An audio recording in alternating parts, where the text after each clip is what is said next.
이제 갈라디아서를 처음부터 쭉 살펴보고 제가 설교를 하고 있는데요.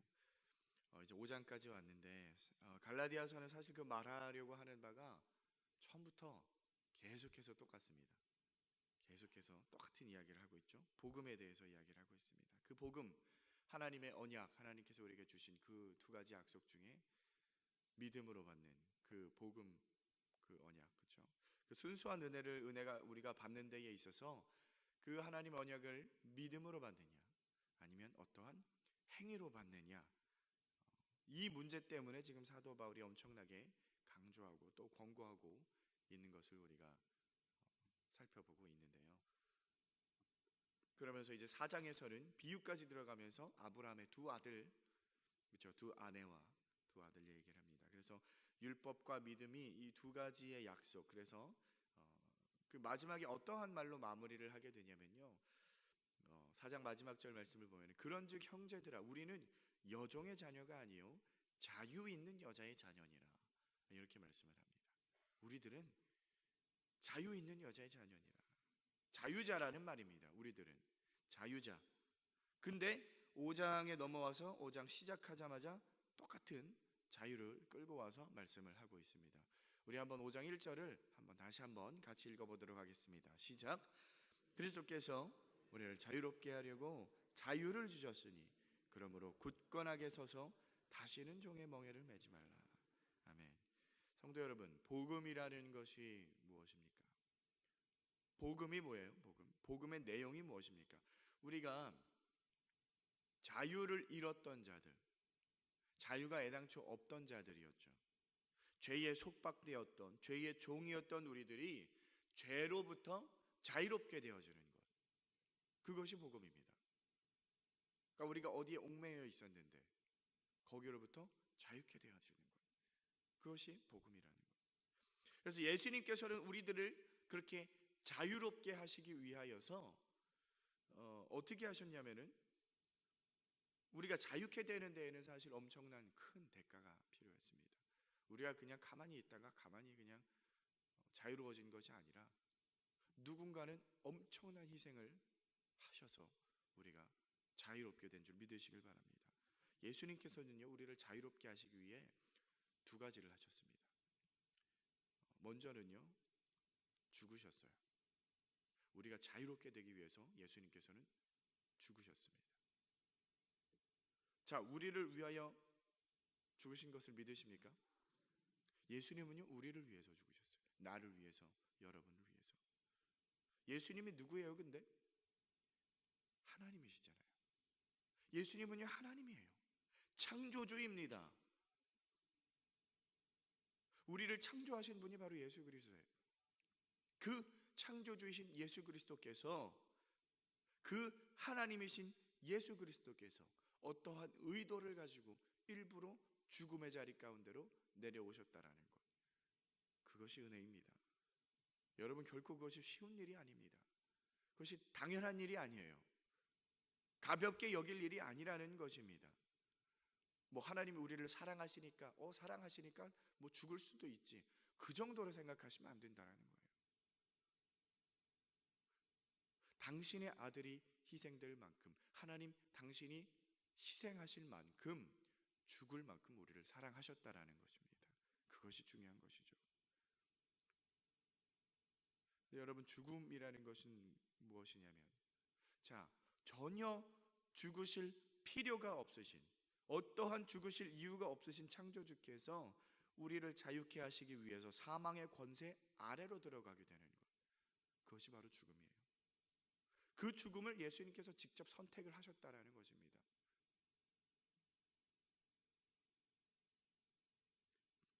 그 죽음이라는 것이 사망의 권세 아래로 들어가는 것인데, 만약에 예수님께서 그냥 죽음까지 하셨으면, 그러니까 죽기만 하셨으면 어떻게 되냐면요, 우리를 자유케 해주시기는커녕 예수님 당신도 사망에게 메인바가 되었을 거예요. 그냥 십자가에 죽었어요. 십자가에 고난받았어요. 거기서 끝나면 안 된다라는 거예요. 여러분, 우리 개신교라고 하는 이제 우리 개혁주의 기독교와 천주교의 십자가를 보면 조금 차이가 있습니다. 혹시 아십니까? 그 십자가에 예수님이 있느냐 없느냐. 여러분, 예수님께서 고난당하시고 예수님께서 죽으신 것이 중요합니다. 하지만요, 그게 전부가 아니에요. 그것보다 훨씬 중요한 것이 있습니다. 바로 무엇입니까? 죽음에서 살아나신 것. 그래서 우리들의 십자가에는 예수님이 없어요. 어디 가셨어요? 하나님 보좌 우편에 앉아 계신 줄 믿으시길 바랍니다. 그래서 우리들의 십자가에는요, 예수님이 안 계신 거예요. 그 예수님이 지금 여러분의 마음속에 계십니다. 성령님으로서 오신 것입니다. 다시 살아나셨다라는 거, 그것이 중요한 겁니다. 그냥 죽었다가 끝나면 안 돼요. 죽었다가 반드시 살아나시는 것, 우리를 자유케 하시기 위하여서 예수님께서는 이 두 가지 일을 모두 감당해내신 줄 믿으시길 바랍니다. 사실 우리 예수님은요, 부활하시기 때문에 죽으신 거예요. 부활하셔야만 거기에 능력이 있는 것입니다. 승리를 하신 것, 그 승리를 선포하시고 우리들에게 자유를 허락하신 것입니다. 그 예수 그리스도의 부활이 우리들에게는 복음인 거예요. 그래서 예수님께서 부활하셨기 때문에 우리들에게 뭐라고 말씀하세요? 예수님이 부활하셨기 때문에 그 부활을 따라서 우리도 부활할 수 있게 된 겁니다. 우리가 예수 그리스도와 함께 합하여 죽었으니까 예수님께서 죽을 때 우리가 같이 죽은 것이고, 예수님께서 부활하실 때 우리가 같이 살아난 줄 믿으시길 바랍니다. 그것이 큰 은혜라는 거예요, 우리들한테. 그래서 우리들은요, 그 예수 그리스도의 죽으심과 다시 살아나심으로 인해서 우리가 전에 있었던 그 사단의 지배로부터, 사망의 권세로부터, 정죄로부터 우리들이 자유케 되었음을 믿으시길 바랍니다. 그래서 말씀에, 그러므로 너희들은 굳건하게 서서 다시 종의 멍에를 매지 말라. 너희들은 다시 살아난 자들이 되었다. 너희들은 은혜를 받은 자들이 되었다. 그러므로 우리더러 굳건하게 서라고 말씀하는 거예요. 그러므로 너희들은 이제는 굳건하게 서라. 여러분, 굳건히 서는 것은 굉장히 중요합니다. 우리가 굳건히 서서 다시 종의 멍에를 매지 말아라. 자, 사실 이 사도 바울이 말하고 있는 이 말씀에는요, 반대되는 세력들이 있었어요. 이 갈라디아 교회 내에 있지 않았습니까? 예수 그리스도의 그 십자가의 죽음을 헛되게 만들어버리는 그러한 이상한 복음, 어그러진 복음을 가르치는 이 거짓 선지자들이 있었다라는 거예요. 그래서 그 거짓 선생들 때문에 이 갈라디아 교회가 계속해서 곤욕을 치르고 있었다라는 것입니다. 그래서 너희들아, 제발 그 온전한 말씀을 듣고 그 말씀을 생각하며 굳건하게 서라, 그렇게 명령하고 있는 거예요. 자, 우리들은요, 사실 굳건하게 서 가야 하는 자들입니다. 근데요, 우리들은요, 처음부터 애당초 서 있던 자들이 아니에요. 여러분 알고 계십니까? 우리들은요, 서 있는 자들이 아니었어요. 우리들은요, 자빠져 있고요, 엎어져 있던 자들이에요. 누워 있던 자들입니다.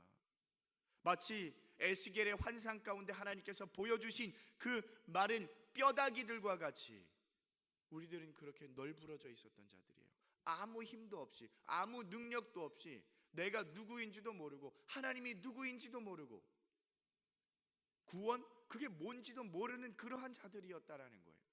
그런 마른 뼈다귀와 같은 우리들에게 예수 그리스도의 십자가 사건을 통해서 주님께서 그런 자들에게 성령 주시고, 성령의 생기가 우리를 소생케 하고 우리를 강력한 군대로 세워주신 줄 믿으시길 바랍니다.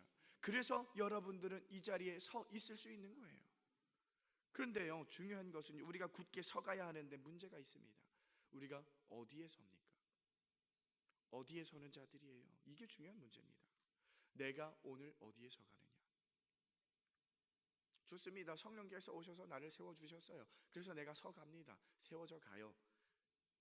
근데 내가 어디에 서 있느냐? 그것이 중요한 문제입니다. 여러분, 교회라는 것은 어디에 세워져야 합니까? 한국중앙교회는 어디에 세워져야 하죠? 중곡동에 세워져야 됩니까? 한국중앙교회는 어디에 서 있습니까? 예수 그리스도라는 반석 위에 세워져 있는 줄 믿으시길 바랍니다. 예수님께서요, 제자들에게 물으십니다. 너희는 나를 누구라 하느냐? 세상 사람들이 나를 뭐라고 부르느냐? 그러면 너희는 나를 누구라 부르느냐? 그럴 때에 베드로가 뭐라고 대답했습니까? 주는 그리스도시요 살아계신 하나님의 아들이니이다. 그 말씀을 듣고 예수님이 흡족해 하셨어요. 그리고 베드로야, 내가 복이 있다. 그러면서 그 베드로 또 뭐라고 말씀하십니까? 이 반석 위에 내 교회를 세우리니. 그 말씀이 무슨 말씀이에요? 베드로 위에 세우겠다라는 말이 아니잖아요. 베드로가 내뱉었던 그 고백 위에 예수님께서 교회를 세우시겠다라는 거예요. 살아계신 하나님의 아들인 그리스도 예수님, 그 반석 되신 예수 그리스도 위에 교회는 세워져야 하는 것입니다. 예수님만이 우리들의 반석이 되는 거예요. 뭔가 나의 의로움이 아니라, 뭔가 나의 하는 어떠한 행동이 아니라, 어떠한 나의 노력이 아니라, 어떠한 나의 헌신이라고 부르는 그 행동이 아니라, 우리 어떠한 율법을 따르는 육체를 따라난 모습으로 그 교회를 그 위에 세워나가는 것이 아니라, 성령을 따라난 자들로서 그 성령을 주시고 우리를 위해 죽으시고 부활하신 그 예수님만을 믿는 믿음으로, 그 믿음을 지킴으로 인해서 예수 반석 위에 교회를 세워나가시는 저와 여러분 되시길 축원드립니다. 그것이 온전한 성도의 모습이에요. 그래서 지금 사도 바울이 말씀하고 있는 거예요. 2절 말씀 보면요, 보라, 나 바울은 너희에게 말하노니 너희가 만일 할례를 받으면 그리스도께서 너희에게 아무 유익이 없으리라. 자, 지금 이 갈라디아 교인들이 헷갈리는 것이 무엇이냐면요, 참된 복음을 배웠어요. 그리고 참된 복음을 쫓아 살다가 중간에 다른 복음에 현혹이 된 거예요. 다른 복음에. 그래서 그쪽으로 끌려가는 거예요. 주님께서 행해 주신 것을 믿는 믿음으로 사는 길을 의지해야 되는데, 뭔가 자신들이 행함으로 사는 길을 택하게 되는 거 아닙니까? 그러니까 자신들이 자신의 행위로 이 세상을 살아내려고 노력을 하기 시작하는 겁니다. 그렇다고 예수님을 믿지 않았던 것도 아니에요. 그러니까 예수님을 믿으면서 자기 행위도 드러내는 것. 두 가지를 같이 하고 있었다라는 거예요. 그러면은 자신들이 자신의 행위로 이 세상을 살아낼 수 있을 것 같으면, 그럼 우리들을 의롭다 하시기 위해서 대신 저주를 받으신 그 예수 그리스도의 죽음이 어떠한 유익이 되겠느냐? 라는 말이 바로 2절 말씀이에요. 그러면서 3절에 뭐라고 말씀하시냐면요, 내가 할례를 받는 각 사람에게 다시 증언하노니 그는 율법 전체를 행할 의무를 가진 자라. 그러니까 무슨 말이냐면요, 너네들 율법 지키겠다고? 할례 받을 거야? 그것으로 너의 의로움 삼을 거야? 좋아. 그러면 너네들 할례만 지켜서는 소용은 없고 율법 전체를 다 지켜야 돼. 그렇게 말하고 있는 거예요. 그래서 갈라디아 3장 10절에 이렇게 기록하고 있어요. 누구든지 율법책에 기록된 대로 모든 일을 항상 행하지 아니하는 자는 저주 아래에 있는 자라 하였습니다. 그러니까 반대로 말하면요, 저주 아래 있지 않은 자, 저주를 받기 싫은 자는요, 항상 모든 율법책에 기록된 대로 다 행해야 되는 거예요. 그러니까 모든 율법을 다 행할 수 있으면요, 저주 받지 않는, 그렇게 말하고 있는 거죠. 근데 우리 인간이 그 율법 다 지킬 수 있습니까? 절대 없죠. 절대 없어요. 그러니까 율법을 지켜서 뭔가 의로움을 얻어내려고 하는 자들은 모두 어떤 자들이에요? 저주 아래 있는 자들인 거예요. 그러니까 너네들 진짜 그 길 선택할 거야? 라고 물어보는 거예요. 너네 진짜 그 율법의 행위로서 너네들 의로움 드러낼 거야? 그러니까 지금 기로에 서 있는 거예요. 우리 성도들은요, 항상 기로에 서 있어요. 양자택일을 해야 돼요. 둘 다 안 돼요. 둘 다 잡으려면 둘 다 놓치게 됩니다. 중간이라는 것은 없어요. 여러분들 갈라디아 교회 성도들은요, 조금 타협을 해서 복음도 믿고 율법도 따르고 이것저것 좋은 것으로 취하려다가 둘 다 놓치게 되는 꼴인 거예요, 지금. 예수 그리스도의 십자가만을 자랑하든지, 아니면 십자가의 도가 미련하게 보이면 세상 밖으로 나가버리든지, 둘 중 하나예요. 성도 여러분, 여러분들의 모습, 저와 여러분의 모습은 어떤 모습입니까? 사실 우리들의 모습을 좀 보면요, 당연히 예수님의 죽으심을 찬양하며 믿음으로 고백하며 살고 있는 것처럼 보입니다. 근데 우리가 성경을 읽어보면요, 읽으면 읽을수록 그렇지 않은 나의 모습들이 발견되기 시작합니다. 여러분 그렇지 않으세요? 성경을 읽으면서 내가 그래도 오늘 이 말씀을 지켰네, 내가 여기까지는 살았네, 그런 마음이 드세요 혹시? 아니면 내가 이 말씀도 못 지켰네, 내가 이 말씀도 못 지켰어. 전에 있을 때 미국에 있을 때 어떤 장로님께서 그런 성경을 좀 피시더니 저는 이 말씀이 잘 안 맞아요 하더니 다른 데를 피시더래요. 무슨 말이에요? 죄책이 있는 거예요. 그 말씀이 본인에게 합당하게 다가오지 않아서 본인이 그 말씀 지켜내지 못하니까 그 말씀이 그러니까 이상한 말을 하고 있는 거죠. 근데 사실은요, 그 이상하다기보다는 자연스러운 거예요. 자연스러운 거예요. 성경 어디를 펴도 여러분 마음이 어려워져야 되는 거예요. 성경 어디를 펴도 참 은혜되네, 내가 오늘도 지켜서 참, 이런 게 아니라는 거예요. 성경은요, 여기를 펴도 나의 더러움이 드러나고 다른 데를 펴도 나의 부끄러움이 드러나는 것, 그게 성경입니다. 그래서 발견되어지는 것이 뭐예요? 사실 우리가 점검할 것도 없어요. 여러분 우리 성경대로 못 살아요. 그렇지 않습니까? 여러분 성경대로 잘 살아내고 계신 분 혹시 계세요? 응원해드리고 싶지만요, 사실 잘 안 돼요. 우리 목사님들이라고 다 그렇게 사시는 줄 아십니까? 아니에요. 우리는요, 성경대로 살아내지 못하는 자들입니다. 그것이 아주 자연스러운 거예요. 그래서 우리가 결국 주님 앞에 나와서 뭔가 드러낼 것이 아무것도 없는 자들, 그것이 바로 우리 죄인들의 모습이에요. 그래서 우리들이 성경을 보면서 발견해야 하는 것은 무엇이냐면요, 주님, 저 이렇게 잘 살고 있어요, 그래도 저 이만큼 살고 있습니다, 주님 기특하죠, 이런 게 아니에요. 주님, 저는 이래도 안 되고 저래도 안 되는데 어떡합니까? 저 큰일 났습니다. 어떻게 해요 주님? 결국에는 당신이 오셔서 저를 구원해 주셔야만 비로소 저는 자유할 수 있을 것 같아요.